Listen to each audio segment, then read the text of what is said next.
Hey, what's going on, guys? Today I'm going to show you how to make a supersaw synth in Native Instruments Massive. So let's just get right down to it. I'm going to open up an instance of Massive. Here we go. And to make a supersaw synth, you're going to want to just have all your oscillators turned to the saw wave. Now what we're going to do with the first two oscillators here is we're going to detune them from each other.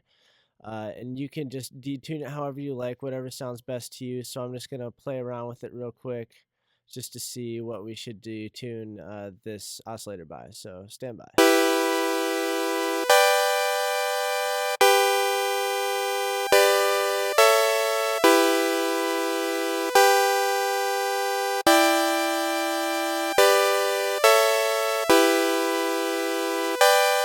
All right, that sounds good.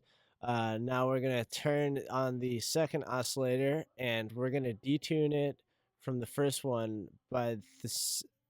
How do I want to say this? By the same amount, just by the opposite, I guess. So for this one, we're going to do minus 14 because it's the opposite of this one right here. So if this was, 20, then we would have this at negative 20. So we got those two oscillators detuned from each other, and we'll hear how that sounds.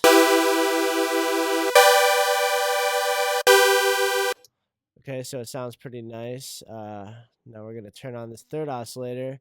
And for this oscillator, you want to, again, have the square or saw wave, excuse me.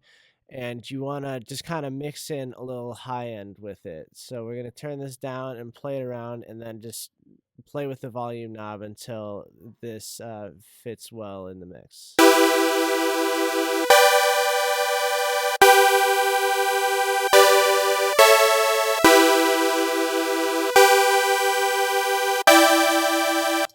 See, it just kind of adds a little high end to it. Now, with my supersaw synths, I like to just blast them, turn the sustain all the way up.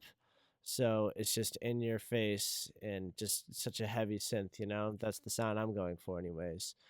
So to continue on, we're going to go down to the modulation oscillator, where I'm going to play around with the phase distortion and see if I can match it up with an oscillator just to kind of give it some more harmonics and brighten the sound up a little bit. So let's check this out.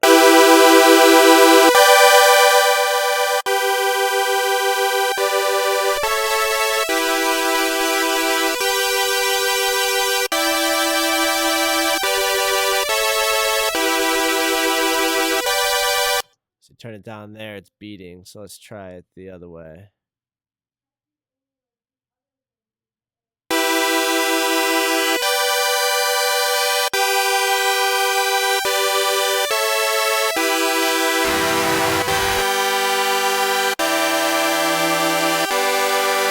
Okay, that kind of adds a little nice warm sound to the mid-range there. So we'll keep it, and we'll go over to our voicing tab then, and we're gonna want to add some width to the sound. So we're gonna play with the unisono. Fun little fact about Native Instruments: if you keep it in increments of 4 for whatever reason, it saves on CPU power. Anyways, let's just go ahead and see how we can make this sound bigger.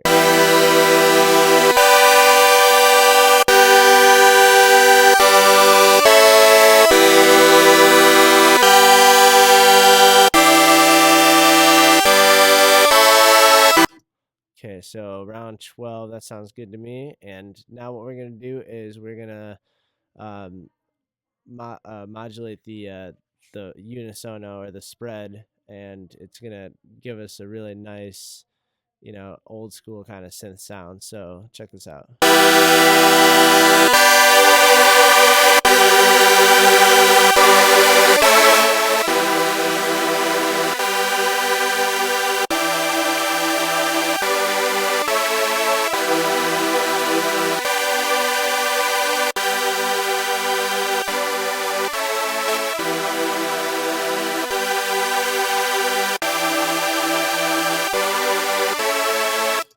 Okay, that sounds pretty good. Now let's turn our filters all the way up to filter 1.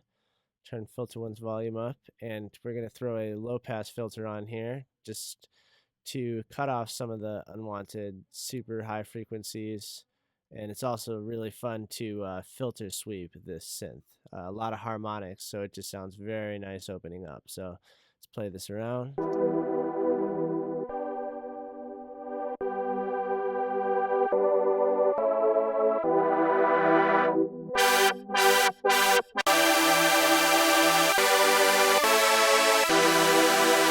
Okay, cool. And one last thing, we're going to play around with some effects here and just give this synth its own space, give it a little ambience and just really liven the sound up. So we'll play around with the filter and the effects real quick.